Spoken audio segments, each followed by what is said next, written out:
নমস্কাৰ মই মাধৱ দাস আজি আপোনালোকৰ আগত এটা কোৱেশ্চন সেট আনিছো এই কোৱেশ্চন সেটত আমি মডাৰ্ন ইণ্ডিয়ান হিষ্ট্ৰীৰ ওপৰত বেছ কৰি পেলাই কিছুমান কোৱেশ্চন আপোনালোকৰ আগত ডিসকাশন কৰিব গৈ আছো গোটেইকেইটা কোৱেশ্চন প্ৰিভিয়াছ ইয়াৰ কোৱেশ্চন হয় কোনো না কোনো ৰিকুইৰমেন্ট বহুত আপোনালোকক কৰিছে আৰু আপোনালোকে আগন্তুক দিনত যিসমূহ এক্সাম অসমত দিব গৈ আছে এডিআৰিৰ পৰা অসম পুলিচ লৈকে তাত খুদাৰ চান্স থাকিব 70 পৰা 80% গতিকে আপোনালোকৰ আগত আনিছো আলোচনা কৰিব কাৰণে বলক দেৰি নকৰি ষ্টাৰ্ট কৰো প্ৰথম কোৱেশ্চন আপোনালোকক কৰিছে When was the Indian National Congress established? When was the Indian National Congress established?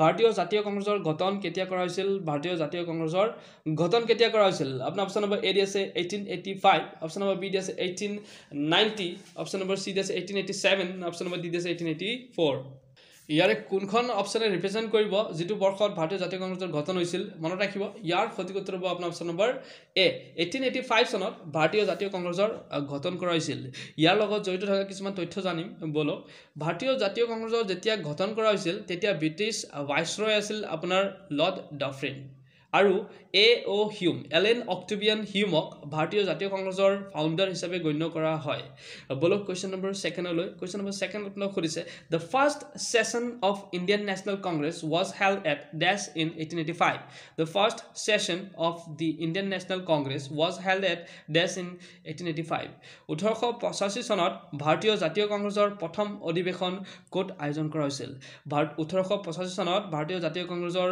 প্ৰথম অধিৱেশন কোট আয়োজন কৰা হৈছিল আপোনাৰ অপচন নম্বৰ এ দি আছে বোম্বাই অপচন নম্বৰ বি দি আছে গুজৰাট অপচন নম্বৰ সি দি আছে দিল্লী অপচন নম্বৰ ডি দি আছে কলকাতা ইয়াৰ কোনখন স্থানত আপোনাৰ ভাৰতীয় জাতীয় কংগ্ৰেছৰ প্ৰথম অধিৱেশনৰ আয়োজন কৰা হৈছিল মনত ৰাখিব ইয়াৰ সঠিক উত্তৰ হ'ব আপোনাৰ অপচন নম্বৰ এ বোম্বাইতে আপোনাৰ কি কৰা হৈছিল ভাৰতীয় জাতীয় কংগ্ৰেছৰ প্ৰথম অধিৱেশনৰ আয়োজন কৰা হৈছিল ইয়াৰ লগত জড়িত থকা কিছুমান তথ্য জানিম বলক ভাৰতীয় জাতীয় কংগ্ৰেছৰ গঠন বোম্বাইত কৰা হৈছিল বোম্বাই এটা সংস্কৃত কলেজ আছিল যাৰ নাম আছিল আপোনাৰ গোকুল দাস তেজপাল সংস্কৃত কলেজ আছিল সেই কলেজতে আপোনাৰ প্ৰথম অধিৱেশনৰ আয়োজন কৰা হৈছিল বলক কোৱেশ্চন নম্বৰ 3 লৈ কোৱেশ্চন নম্বৰ 3 আপোনাক কৰিছে who gave the slogan Inqilab জিন্দাবাদ who gave the slogan Inqilab জিন্দাবাদ ইনকলাব জিন্দাবাদৰ জয়ধ্বনি কোনে দিছিল ইনকলাব জিন্দাবাদৰ জয়ধ্বনি কোনে দিছিল আপোনাৰ অপচন নম্বৰ এ দি আছে Bhagat Singh option number B দি আছে Subhash Chandra Bose option number C দি আছে Mahatma Gandhi option number D দি আছে জি তিলক ইয়াৰে কোনজন ব্যক্তিয়ে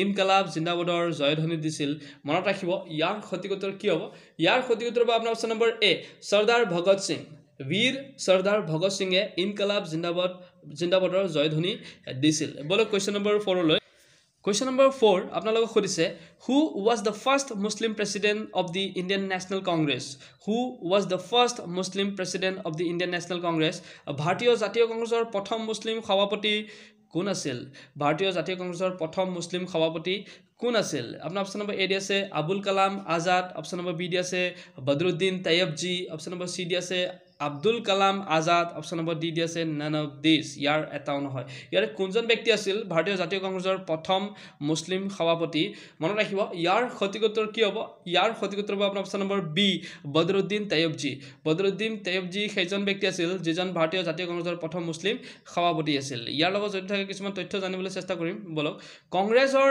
যোনটো অধিৱেশন হৈছিল মাদ্ৰাছত কংগ্ৰেছৰ যেতিয়া মাদ্ৰাছত অধিৱেশন হৈছিল সেই অধিৱেশনত বদৰুদ্দিন তাইয়বজিক কংগ্ৰেছৰ কি কৰা হৈছিল সভাপতি পতা হৈছিল বলক কোৱেশ্চন নম্বৰ 5 লৈ Question number 5 আপোনালোক খুদিছে who was the founder of the Servant of India Society in 1905 who was the founder of the Servant of India Society in 1905 কোনে Servant of Indian Society স্থাপনা কৰিছিল 1905 চনত কোনে Servant of Indian Society স্থাপনা কৰিছিল 1905 চনত আপোনাৰ অপচন নম্বৰ এ দি আছে Gopal Krishna Gokhale option number B দি আছে Mahatma Gandhi option number C দি আছে Sardar Patel option number D দি আছে এম এন ৰয় ইয়াৰ কোনজন ব্যক্তিয়ে 1905 চনত আপোনাৰ সাৰ্ভেন্ট অফ ইণ্ডিয়ান সোসাইটি স্থাপনা কৰিছিল মনত ৰাখিব ইয়াৰ সঠিক উত্তৰ কি হ'ব ইয়াৰ সঠিক উত্তৰ হ'ব আপোনাৰ অপচন নম্বৰ এ গোপাল কৃষ্ণ গোখলে জিয়ে কি কৰিছিল 1905 চনত সাৰ্ভেন্ট অফ ইণ্ডিয়ান সোসাইটিৰ কি কৰাইছিল স্থাপনা কৰিছিল মনত ৰাখিব গোপাল কৃষ্ণ গোখলেৰ লগত জড়িত থকা কিছুমান তথ্য জানিবলৈ চেষ্টা কৰিম তেওঁ আছিল গান্ধীজীৰ ৰাজনৈতিক গুৰু আপোনালোক খুদিব পাৰে গান্ধীজীৰ পলিটিক্যাল গুৰু কোন আছিল বা ৰাজনৈতিক গুৰু কোন আছিল এইজনেই আছিল গোপাল কৃষ্ণ গোখলেজি আছিল গান্ধীজীৰ ৰাজনৈতিক গুৰু বলক কোৱেশ্চন নম্বৰ নেক্সট লৈ কোৱেশ্চন নম্বৰ আপোনাৰ 6 আপোনালোক খুদিছে which scripture was called his mother by Gandhiji? Which scripture was called his mother by Gandhiji? কোনখন কাব্যপুথিক গান্ধীজীয়ে তেখেতৰ মা বুলি কৈছিল? কোনখন কাব্যপুথিক গান্ধীজীয়ে তেখেতৰ মা বুলি কৈছিল? আপোনাৰ অপশ্যন নম্বৰ এ দি আছে মহাভাৰত, অপশ্যন নম্বৰ বি দি আছে Bhagavad Gita, option number C দি আছে ৰামায়ণ, অপশ্যন নম্বৰ ডি দি আছে ৰামচৰিত্ৰ মানস। ইয়াৰে কোনখন পুস্তকক গান্ধীজীয়ে তেখেতৰ মা বুলি কৈছিল?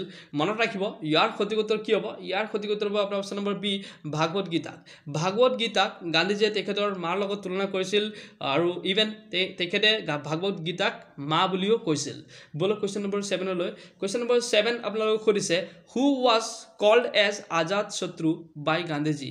Who was called as Azad Shatru by Gandhiji? গান্ধীজীয়ে কাক আজাদ শত্ৰু বুলি কৈছিল? গান্ধীজীয়ে কাক আজাদ শত্ৰু বুলি কৈছিল? আপোনাৰ অপশ্যন নম্বৰ এ দি আছে Sardar Patel, option number B দি আছে doctor Rajendra Prasad, option number C দি আছে K M Munshi, option number D দি আছে বি আৰ আম্বেদকাৰ। ইয়াৰে কোনজন ব্যক্তি গান্ধীজীয়ে গান্ধীজীয়ে কৈছিল যে তেখেত আজাদ শত্ৰু হয় বুলি?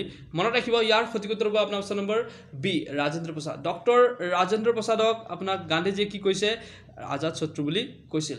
বলক কুৱেশ্যন নম্বৰ নেক্সট লৈ 8 লৈ। কুৱেশ্যন নম্বৰ 8 আপোনালোকক সুধিছে who was the national leader who wrote history of India on the walls of Andaman Cellular Jail? Who was the national leader who wrote history of India on the wall of the Andaman Cellular Jail? অসমীয়াত আপোনালোকক সুধিছে কোনজন ভাৰতীয় স্বাধীনতা সংগ্ৰামীয়ে আন্দামানৰ সেলুলাৰ জেলৰ দেৱালত ভাৰতৰ ইতিহাস লিখিছিল? কোনজন ভাৰতীয় স্বাধীনতা সংগ্ৰামীয়ে আন্দামানৰ সেলুলাৰ জেলৰ দেৱালত ভাৰতৰ ইতিহাস লিখিছিল? আপোনাৰ অপশ্যন নম্বৰ এ দি আছে V D Savarkar, option number B দি আছে নেতাজী, অপশ্যন নম্বৰ চি দি আছে আপোনাৰ Aurobindo Ghosh, option number D দি আছে আপোনাৰ কে জি পল। ইয়াৰে কোনজন ব্যক্তিয়ে আন্দামানৰ সেলুলাৰ জেলৰ দেৱালত ভাৰতৰ ইতিহাস লিখিছিল? মনত ৰাখিব ইয়াৰ সঠিক উত্তৰ হ'ব আপোনাৰ option number A V D Savarkar. V D Savarkar সেইজন ব্যক্তি আছিল যিজনে আন্দামানৰ সেলুলাৰ জেলত কি কৰিছিলে? ভাৰতৰ ইতিহাস লিখিছিল। তেখেতৰ কালাপানীৰ শাস্তি পাইছিল, তেখেতে তেতিয়াই লিখিছিল এই ইতিহাস। বলক কুৱেশ্যন নম্বৰ 9 লৈ। কুৱেশ্যন নম্বৰ 9 আপোনালোকক সুধিছে where was the Azad Hind Force founded? Where was the Azad Hind Force founded? ক'ত আজাদ হিন্দ ফৌজৰ গঠন কৰা হৈছিল? ক'ত আজাদ হিন্দ ফৌজৰ গঠন কৰা হৈছিল? আপোনাৰ অপশ্যন নম্বৰ এ দি আছে নাগালেণ্ড, অপশ্যন নম্বৰ বি দি আছে ছিংগাপুৰ, অপশ্যন নম্বৰ চি দি আছে জাৰ্মানী, অপশ্যন নম্বৰ ডি দি আছে জাপান। ইয়াৰ সঠিক উত্তৰ কি হ'ব? মনত ৰাখিব ইয়াৰ সঠিক উত্তৰ হ'ব আপোনাৰ অপশ্যন নম্বৰ বি ছিংগাপুৰ। ছিংগাপুৰতে আজাদ হিন্দ ফৌজৰ গঠন কৰা হৈছিল। ছিংগাপুৰতে আজাদ হিন্দ ফৌজৰ গঠন কৰা হৈছিল। বলক কুৱেশ্যন নম্বৰ 10 লৈ। কুৱেশ্যন নম্বৰ 10 আপোনালোকক সুধিছে ইন which year আত্মীয় সভা was established? In which year the আত্মীয় সভা was established? কোন চনত আত্মীয় সভাৰ গঠন কৰা হৈছিল? কোন চনত আত্মীয় সভাৰ গঠন কৰা হৈছিল? আপোনাৰ অপশ্যন নম্বৰ এ দি আছে 1815, অপশ্যন নম্বৰ বি দি আছে 1819, অপশ্যন নম্বৰ চি দি আছে 1826, অপশ্যন নম্বৰ ডি দি আছে আপোনাৰ 1828। ইয়াৰে কোন বৰ্ষত আপোনাৰ আত্মীয় সভাৰ গঠন কৰা হৈছিল? মনত ৰাখিব ইয়াৰ সঠিক উত্তৰ কি হ'ব? ইয়াৰ সঠিক উত্তৰ হ'ব আপোনাৰ অপশ্যন নম্বৰ এ 1815 চনত ৰজা ৰামমোহন ৰয় দ্বাৰা বেংগলত আপোনাৰ কি কৰা হৈছিল? আজাদ হিন্দ আত্মীয় সভাৰ গঠন কৰা হৈছিল। বলক কুৱেশ্যন নম্বৰ নেক্সট লৈ। কুৱেশ্যন নম্বৰ 11 আপোনালোকক সুধিছে Pitt's India Act of 1784 was a Pitt's India Act of 1784 was a Pitt's India Act 1784 কি আছিল? পিটছ ইণ্ডিয়া এক্ট 1784 কি আছিল? আপোনাৰ অপশ্যন নম্বৰ এ দি আছে এখন Regulating Act, option number B দি আছে Charter Act, option number C দি আছে is a pact, option number D দি আছে নান অফ দিছ। ইয়াৰ এটাও নহয়। ইয়াৰে কোনটো অপশ্যন সঠিক হ'ব যোনটো ৰিপ্ৰেজেণ্ট কৰিব পিটছ ইণ্ডিয়া এক্টক? মনত ৰাখিব ইয়াৰ সঠিক উত্তৰ হ'ব আপোনাৰ অপশ্যন নম্বৰ এ ৰেগুলেটিং এক্ট আছিল। 1784 চনত যোনটো পিটছ ইণ্ডিয়া এক্ট অনা হৈছিল সেইটো কি আছিল? এটা ৰেগুলেটিং এক্ট আছিল। বলক কুৱেশ্যন নম্বৰ নেক্সট লৈ। কুৱেশ্যন নম্বৰ 12 আপোনালোকক সুধিছে কেবিনেট মিছনৰ নেতৃত্ব কোনে দিছিল? কেবিনেট মিছনৰ নেতৃত্ব কোনে দিছিল? The cabinet mission of 1946 was led by the cabinet mission of 1946 was led by আপোনাৰ অপশ্যন নম্বৰ এ দি আছে Stafford Cripps, option number B দি আছে Patrick Lawrence, option number C দি আছে sir Simon, option number D দি আছে A B night. ইয়াৰে কোনখন অপশ্যন ৰিপ্ৰেজেণ্ট কৰিব পিটছ ইণ্ডিয়া এক্টৰ লিড কৰা ব্যক্তিজনক? মনত ৰাখিব ইয়াৰ সঠিক উত্তৰ হ'ব আপোনাৰ option number B Patrick Lawrence. Patrick লৰেন্সে কি কৰিছিল? পিটছ ইণ্ডিয়া এক্টৰ নেতৃত্ব দিছিল। সৰি পিটছ ইণ্ডিয়া একশ্যন নেতৃত্ব নহয় এইটো কেবিনেট মিছনৰ নেতৃত্ব দিছিল পেট্ৰিক লৰেন্সে মনত ৰাখিব কেবিনেট মিছন 24 মাৰ্চ 1946ত ভাৰতত আহিছিলে কেবিনেট মিছনৰ তিনিজন সদস্য আছিল এজন আছিল আপোনাৰ ষ্টিপট ক্ৰিপছ ছেকেণ্ডজন আছিল আপোনাৰ পেট্ৰিক লৰেন্স আৰু থাৰ্ডজন আছিল এবি আলেকজাণ্ডাৰ এই তিনিজন ব্যক্তিয়ে কেবিনেট মিছনৰ সদস্য হৈ ভাৰতত আহিছিল আৰু এই কেবিনেট মিছনৰ নেতৃত্ব দিছিল পেট্ৰিক লৰেন্সে ছাৰ পেট্ৰিক লৰেন্সে ইয়াৰ নেতৃত্ব দিছিল বলো কুৱেশ্যন নম্বৰ 13 লৈ Question number 13 আপোনালোকক সুধিছে Diarchy was first introduced in India by the Government of India Act. Diarchy was first introduced in India by the Government of India Act of আপোনাৰ অসমীয়াত সুধিছে দৈত্য শাসনৰ প্ৰচলন ভাৰত কোন দৈত্য শাসনৰ প্ৰচলন কোন বৰ্ষত কোন ভাৰতীয় অধিনিয়মৰ দ্বাৰা ভাৰতবৰ্ষত প্ৰথমে কি কৰা হৈছিল প্ৰৱৰ্তন কৰা হৈছিল দৈত্য শাসনৰ প্ৰচলন কোন ভাৰতীয় অধিনিয়মৰ দ্বাৰা ভাৰতবৰ্ষত প্ৰথমে প্ৰৱৰ্তন কৰা হৈছিল আপোনাৰ অপচন নম্বৰ এ দি আছে Government of India Act 1935 option number B দি আছে Government of India Act 1858 option number C দি আছে Government of India act 1919 option number D দি আছে আপোনাৰ ৰেগুলেটিং এক্ট 1773 ইয়াৰে কোনখন এক্টৰ দ্বাৰা ভাৰতত প্ৰথমবাৰ দৈত্য শাসনৰ প্ৰচলন কৰা হৈছিল মনত ৰাখিব ইয়াৰ সঠিক উত্তৰ কি হ'ব ইয়াৰ সঠিক উত্তৰ হ'ব আপোনাৰ option number C government of India act 1919 ৰ দ্বাৰা ভাৰতবৰ্ষত প্ৰথমে ডায়াৰ্কি যোনটো ৰুল হয় এইটো ইন্ট্ৰডিউচ কৰা হৈছিল মনত ৰাখিব দৈত্য শাসনৰ প্ৰচলন ব্ৰিটিছ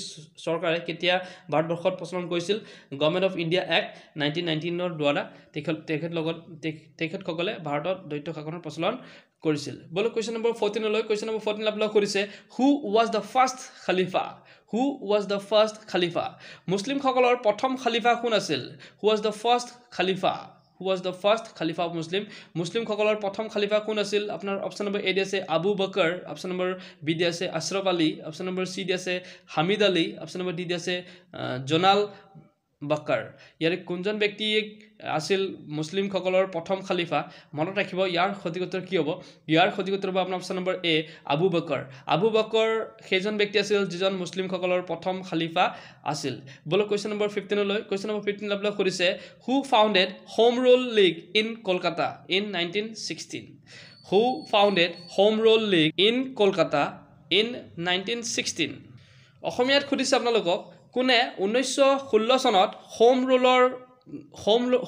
ৰুল লীগৰ গঠন কৰিছিল কলকাতাত কোনে 1916 চনত হোম ৰুল লীগৰ গঠন কৰিছিল কলকাতাত আপোনাৰ অপচন নম্বৰ এ দি আছে Annie Besant option number B দি আছে Rajbihari Bose option number C দি আছে V G Tilak option number D দি আছে নেতাজী ইয়াৰে কোনখন অপচন ৰিপ্ৰেজেন্ট কৰিব যিজন ব্যক্তিৰ দ্বাৰা আপোনাৰ কি কৰাইছিল হোম ৰুল লীগৰ গঠন কৰাইছিল কলকাতাত 1916 চনত মনত ৰাখিব ইয়াৰ সঠিক উত্তৰ কি হ'ব ইয়াৰ সঠিক উত্তৰ হ'ব আপোনাৰ অপচন নম্বৰ এ এনি বেচেণ্টৰ দ্বাৰা আপোনাৰ 1916 চনত কলকাতাত হোম ৰুল লীগৰ গঠন কৰা হৈছিল বলক কুৱেশ্যন নম্বৰ 16 লৈ কুৱেশ্যন নম্বৰ 16 আপোনাক সুধিছে who is known as the father of Indian unrest who is known as the father of Indian unrest কাক ভাৰতীয় অশান্তিৰ জনক বুলি কোৱা হয় কাক ভাৰতীয় অশান্তিৰ জনক বুলি কোৱা হয় কাক ভাৰতীয় অশান্তিৰ জনক বুলি কোৱা হয় আপোনাৰ অপচন নম্বৰ এ দি আছে V G Tilak option number B দি আছে Bhagat Singh option number C দি আছে